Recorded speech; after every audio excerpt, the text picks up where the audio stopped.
देखिए, हमारे पीएस लेह के पास एक स्पेसिफिक इनपुट आया था regarding the supply of contraband material to the Leh district, और जिसमें हमने स्पेसिफिक इन्फॉर्मेशन पे स्पेशल नाका ले करके 29 तारीख को 2 अक्यूज़ को पकड़ा है।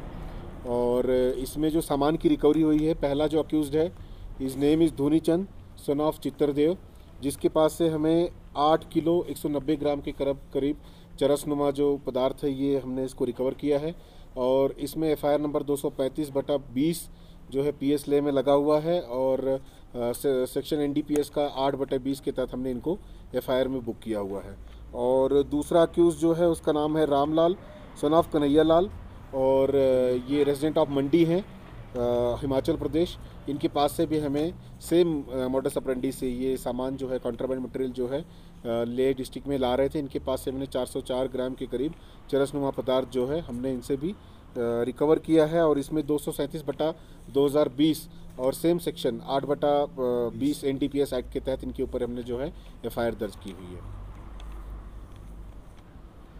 सर इसमें लोकल भी है सर, में लोकल भी है? देखिए, हमारे पास अभी तो मालूमात काफ़ी हैं, लेकिन जो स्पेसिफिक इनपुट होता है वो कहीं ना कहीं से हमें जनरेट करना पड़ता है।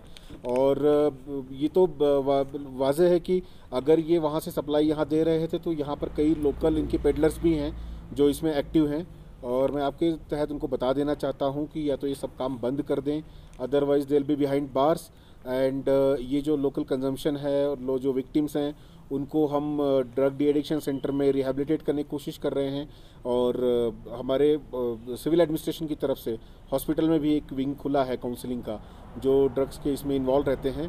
तो येस, देयर इज़ इन्फॉर्मेशन, और हमारे पास अगर कोई क्रेडिबल इन्फो आती है किसी लोकल के इन्वॉल्वमेंट के बारे में तो हम उन पर ज़रूर कोई ना कोई कानूनी कार्रवाई करेंगे एनडीपीएस एक्ट के तहत।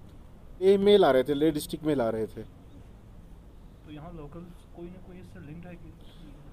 लोकल लिंक्स की हम तफ्तीश कर रहे हैं, छानबीन कर रहे हैं। ये इन्वेस्टिगेशन का मसला है, आगे जो भी कुछ इनके लिंक्स हमें पाए जाएंगे तो उनकी सब्सिक्वेंट अरेस्ट जो है हम उसको अमल में लाएंगे।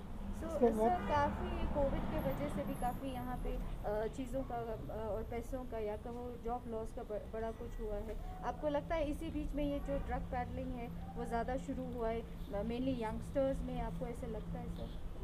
that cannot be said one of the prominent reasons, but yes, उसमें हम कह सकते हैं कि कोई एक भाग उसका हो सकता है अनएम्प्लॉयमेंट के तहत वगैरह। लेकिन देखिए, देखने वाली बात, बड़ी बात ये है कि जब कंजम्पशन है तभी यहाँ पे पेडलर्स हैं। इसका मतलब कंजम्पशन है, लोकल यूथ जो है इसमें इन्वॉल्व है, और ख़ास करके चरसनुमा या तो बाकी अगर किसी तरीके की हमारे पास इन्फॉर्मेशन आती है हम उस पर भी कार्रवाई करेंगे। बट ऐसा नहीं है कि कोविड की वजह से लोग कंज्यूम करने लगे और फिर उसकी वजह से लोग बेचने लगे because of unemployment.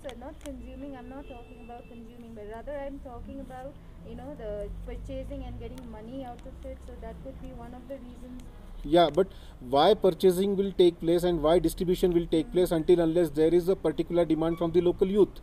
If there is a demand, then automatically there is a supply.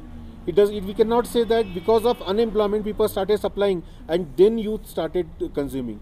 It means from a long time it must be going on. That is why this much of a big amount of charas has been seized. This is not a first kind of occasion I am seizing some charas and giving press conference, but since in Leh this is one of the biggest recovery.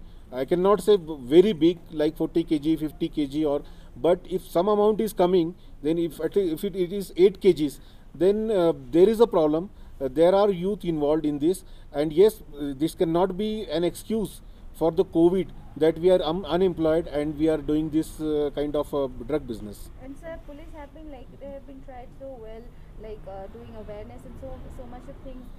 But then still, do you have any other further plans or future plans of giving more awareness to the youth especially?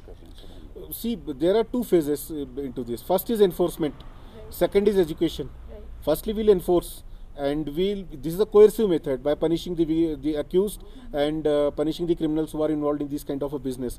But secondly, there is a counseling, there is a education among youth, and those who are involved, they are victims. We will not treat them as peddlers, we will not treat them as criminals.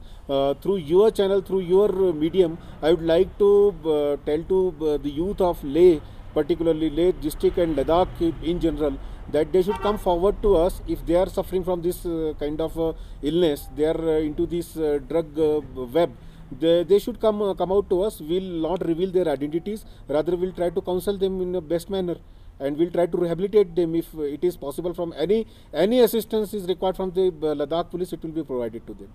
Exact worth, I have to see for that what is the international pricing and all.